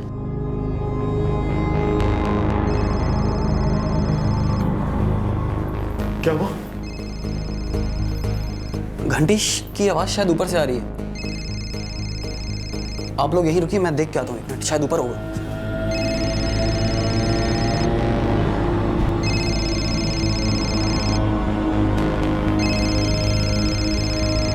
उसका फोन तो यहीं है।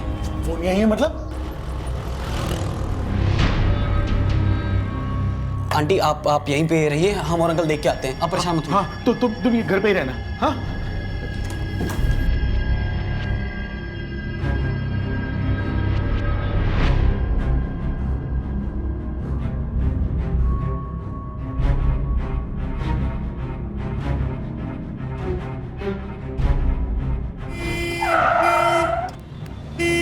साइड से चल, मरेगा क्या?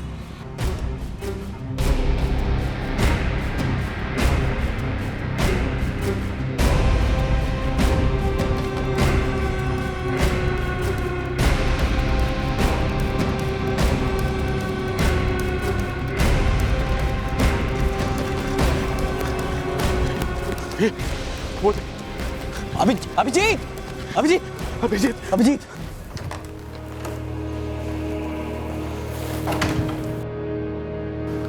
हमने कुछ टेस्ट परफॉर्म किए हैं, ब्रेन में कुछ लेजेंस है, उसके बाद कुछ और टेस्ट करने होंगे।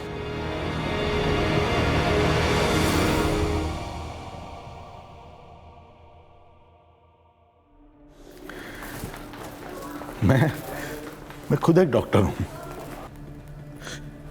लेकिन अपने बेटे के लिए कुछ नहीं कर पा रहा हूं। बस सिर्फ देखता रहता हूं उसे डूबते हुए अपने गम में। ठीक हो जाएगा भाई साहब, अपने आप को संभालिए। I am feeling so helpless.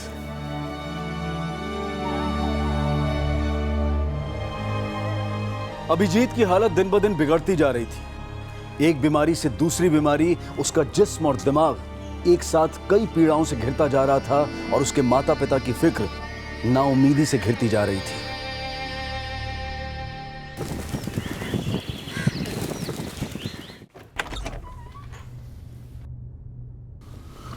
आ गए आप लोग? कैसी तबीयत है उसकी? बस सो रहा है अभी तक? अरे उसे मन जगा हो गई, सुबह 4 बजे सोया है वो। देखो स्केच बनाया उसने। ये तो बड़ा सुंदर बना है।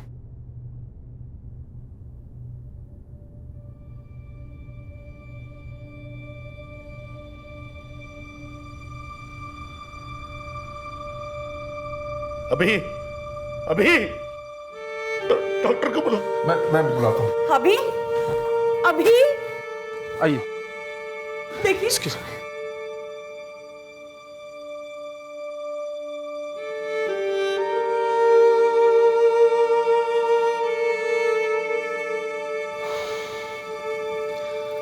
आई am sorry, he is no more. इनकी मौत तो 4-5 घंटे पहले ही हो चुकी है। आखिरकार 2014 में सेशन कोर्ट ने अमजद को प्याली की हत्या का दोषी मानते हुए उसे उम्र कैद की सजा सुनाई। लेकिन प्याली के माता पिता इस फैसले से खुश नहीं थे, क्योंकि वो चाहते थे कि अमजद को सजाए मौत मिले। उस अमजद ने सिर्फ प्याली को नहीं मारा, अभिजीत की मौत का भी वही जिम्मेदार है। मैं, आप दोनों और मुनमुन जो अधमरे से जी रहे हैं, उसके लिए भी वही दरिंदा जिम्मेदार है। उसे तो फांसी होनी ही चाहिए। मैं तो खुद हैरान हूँ जजमेंट से भाई साहब। और वो ये कैसे कह सकती है कि जिसकी बेटी को 16 बार चाकुओं से मारा गया हो, रेता गया हो, वो वहशी दरिंदा, उसको फांसी नहीं मिलनी चाहिए। और वो ये कैसे कह सकती है कि ये केस रेयरेस्ट ऑफ रेयर नहीं है। और वो जज बोलती है कि पियाली की पहनावे ने उस वैश्य को उकसाया उसका रेप करने के लिए। This is ridiculous. प्रोसिक्यूशन ने जल्द ही हाईकोर्ट में अपील की और कोर्ट से मांग की कि अमजद को सजाए मौत दी जाए। लेकिन मार्च 2016 में ही उनकी उम्मीद खत्म हो गई जब अमजद को पुणे की जेल से परोल मिल गई। और अमजद इतना शातिर अपराधी था कि वो परोल जंप करके गायब होने वाला था। कश्मीर? सर आप जानते हैं कि कश्मीर के हालात कैसे हैं? उसको वहां से पकड़ के लाना कितना मुश्किल है। आपको क्या लगता है वहां की गवर्नमेंट उसे ढूंढने में आपकी मदद करेगी? हम पर भरोसा रखिए, वो आदमी ज्यादा दिन आजाद नहीं रहेगा। I promise you.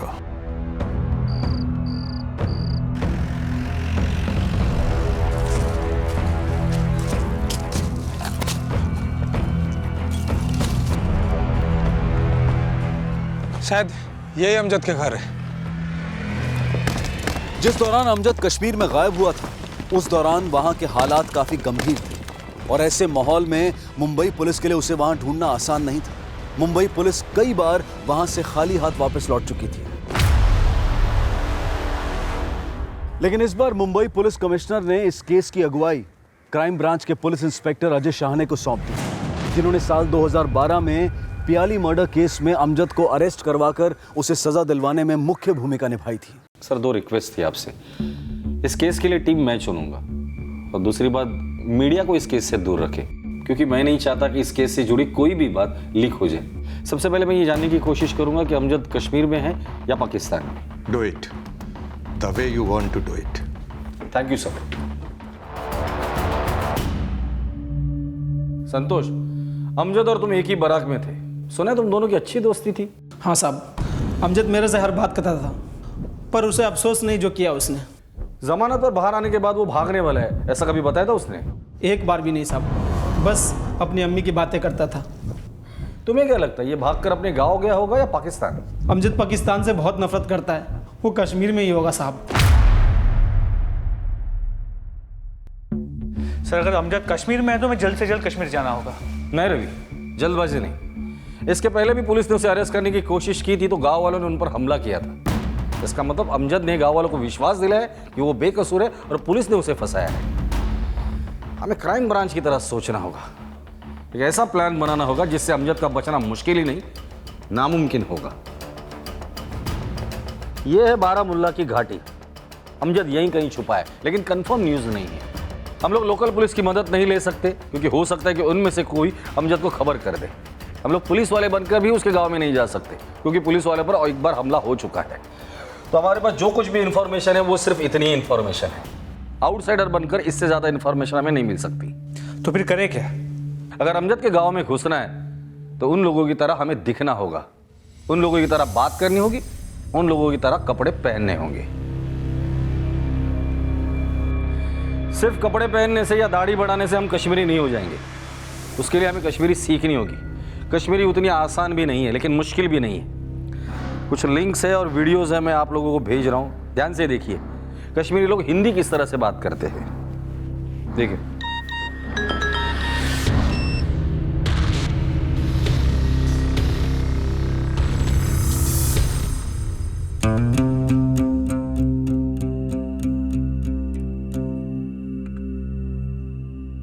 कशीर मोखले बहन प्रत जाऊं छू फौज ही फौज। अब कौन कहेगा इसे जन्नत पर की फिरदौस। हम कश्मीरियों का तो जीना मुश्किल हो गया है। फकीर चाय चमो योस पे शीना वीना कहें खबर ये क्या दलील गई। शीन ब्रोह काल पे गुतू आज पे सिर्फ गुलमर्ग शीन ब्रोह काल अति शीन वीन पे शेशर गो गुलमर्ग चकरस ये गई जवरिया पेंसई। वालेकुम अस्सलाम। वालेकुम अस्सलाम। अच्छा Bakayet mana bir şey koşuyor. So makla. Şükür. Bey? मैं बस गुलमर्ग ही करो चिल चक्रा से Ahan ta diyor Şiin. Ya makla sorry ये वक्त. Okay sir, thank you sir, thank you. Good news है, कमिश्नर साहब के पहचान वाला एक रिटायर्ड कांस्टेबल है, निसार खान, 20 साल जम्मू पुलिस में था। वो हमारी मदद करेगा। हमारे लिए वहां वो खबरियों का नेटवर्क खड़ा करने वाला है।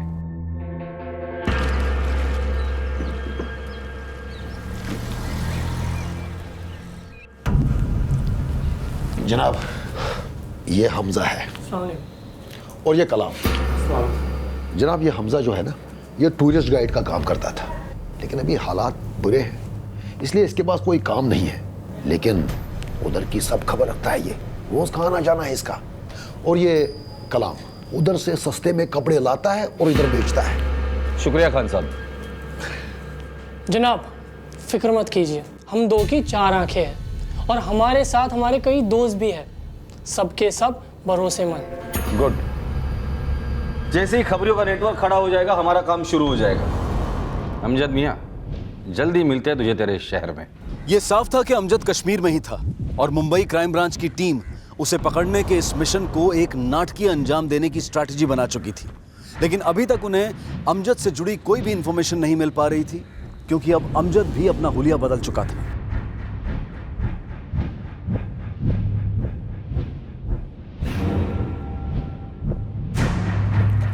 अरे अमजद, आज रात का क्या प्लान है? प्लान क्या?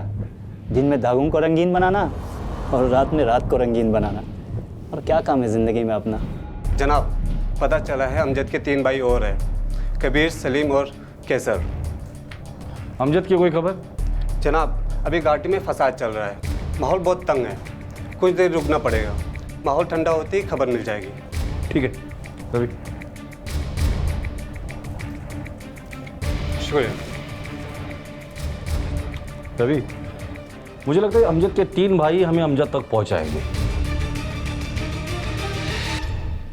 सर, अमजद। ये फोटो तो 3 दिन पहले अपलोड हुई है, पूंछ से। इसका मतलब अमजद पूंछ में है। बैकड्रॉप से लगता है ये कोई कारपेट वर्कशॉप है। निसार खान को बुला कर लेकर आओ, वही हमें आइडिया देगा कि अमजद के गांव में हम घुसेंगे कैसे। सर। खान साहब, ये मौका हाथ से जाना नहीं चाहिए। और फिर अमजद को ट्रैप करने के लिए मुंबई क्राइम ब्रांच ने एक प्लान बनाया।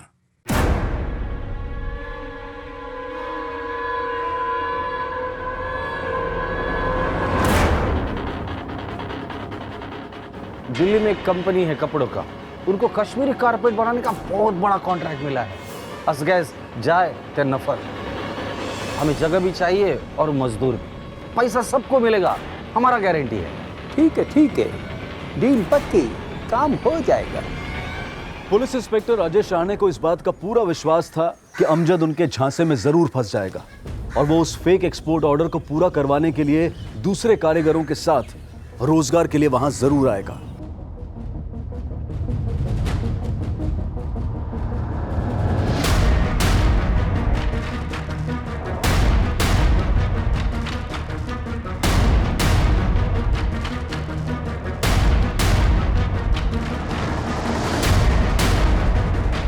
ये दस्तावेज अमजद की पहचान पुख्ता कर रहे थे और अब उसके झूठ की हर गुंजाइश खत्म की जा रही थी। लेकिन क्या पुलिस की ये कोशिश वाकई रंग लाने वाली थी? जनाब, सभी बंदे हाजिर हैं, एक बार आप देख लो।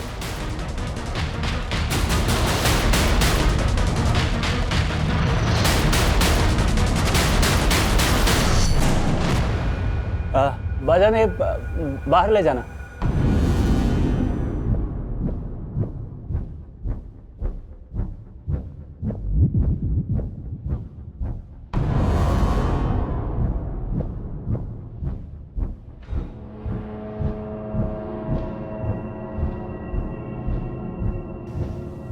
माशाअल्लाह।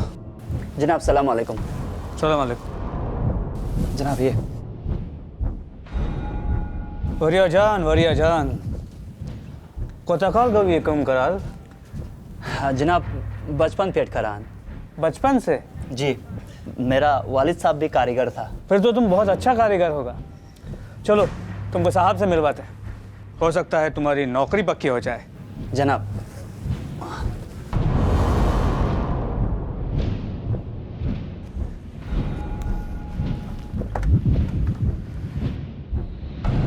कारीगर हाजिर है जनाब। क्या सफर शुवारिद और अमजद। साना साहब आप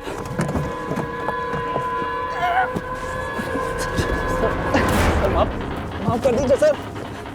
गुड न्यूज है सर, मिशन कामयाब रहा। अमजद को पकड़ लिया है हमने। नेक्स्ट फ्लाइट से मुंबई आ रहे हैं। हवाई जहाज से सफर किया है कभी? उड़ने का बहुत शौक है ना तुझे? चल तेरा ये शौक भी पूरा कर देते हैं हम।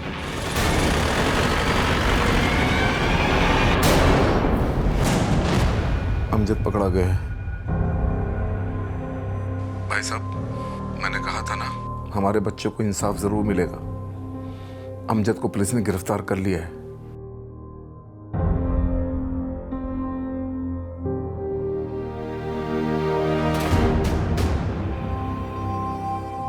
प्याली मर्डर केस के अक्यूज अमजद को पैरोल जंप करने के लगभग 1.5 साल बाद मुंबई क्राइम ब्रांच ने आखिरकार सितंबर 2017 में कश्मीर से अरेस्ट कर लिया।